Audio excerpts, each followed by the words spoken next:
TikTok est le réseau social avec la plus forte croissance aujourd'hui, avec bientôt 2 milliards d'utilisateurs. Et il est particulièrement populaire chez les jeunes. Oui, les jeunes, avec leur TikTok là. De mon temps, on regardait des vidéos YouTube de 2h40 sur la nature profonde du capitalisme. Et on était très contents comme ça. Et comme vous le savez sans doute, TikTok appartient à l'entreprise chinoise ByteDance, qui est officiellement indépendante du gouvernement chinois, même si ce dernier a déjà placé de nombreux pions chez ByteDance, et que les PDG qui le critiquent un peu trop ont tendance à mystérieusement disparaître pendant plusieurs mois, comme par exemple Jack Ma, le fondateur d'Alibaba. Alors, TikTok deviendra-t-il l'outil de propagande ultime de Xi Jinping à l'international d'ici quelques années ? Bon, sur ce point-là, on ne peut que spéculer, même si c'est un genre de spéculation assez important à avoir, je dirais. Je vous renvoie à la vidéo de Science for All sur le sujet, lien dans la description. Mais dès aujourd'hui, TikTok pose déjà un problème bien connu de ce genre de plateforme, la diffusion massive de théories complotistes et de désinformation. Un petit reportage de C'est à vous en donne un rapide aperçu, voir dans la description. Bon, là, a priori, pas besoin d'imaginer des intentions géopolitiques malveillantes. À moins que...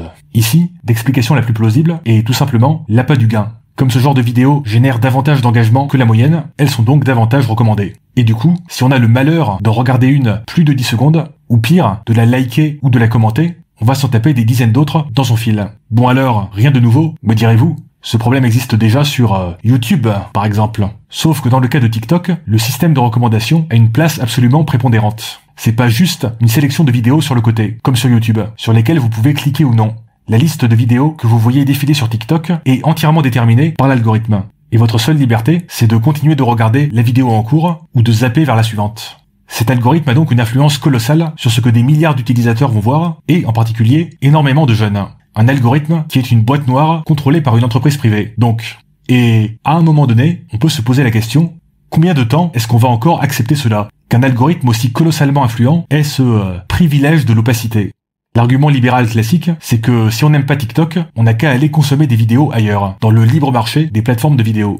Alors, cet argument peut être pertinent lorsqu'il s'agit de choisir une marque de bonbons ou une marque de dentifrice, encore que, mais admettons, vu qu'il y a des dizaines de marques de bonbons et de dentifrices, qui proposent des produits relativement similaires. Mais dans le cas des grandes plateformes du numérique, la situation n'est pas du tout comparable, car ces plateformes ont tendance à conquérir férocement le marché de l'attention, jusqu'à atteindre une place ultra dominante. Ceci, notamment, grâce à ce qu'on appelle l'effet de réseau. Ce qui fait la valeur de Facebook, c'est pas que son interface est spécialement meilleure que celle d'un autre réseau social.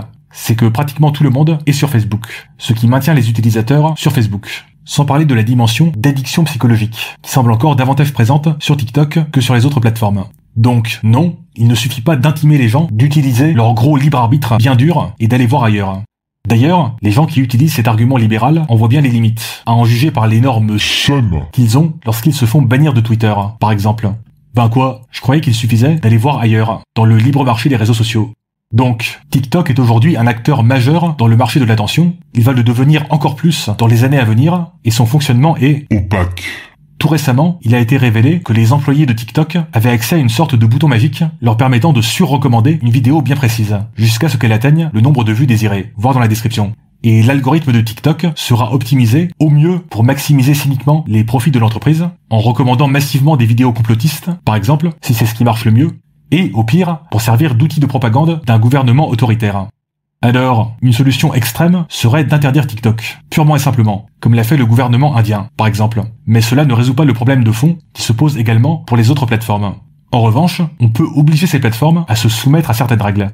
Un bon exemple de cela, c'est le règlement européen RGPD sur la protection des données. Les entreprises de la tech ont fait énormément de lobbying pour repousser l'adoption de ce règlement. Elles ont énormément pleurniché dans les années précédant son adoption. Certaines ont même menacé de se retirer d'Europe s'il était adopté. Genre, attention je vais retirer ma respiration. Mais au final, il a été adopté et les grandes plateformes du numérique s'y sont bien sagement conformées. Et ce, quoi qu'on pense de la pertinence ou de l'utilité du RGPD. Parce que bon, même si ça représente une petite contrainte supplémentaire pour ces entreprises, le marché européen n'en reste pas moins largement profitable pour elles.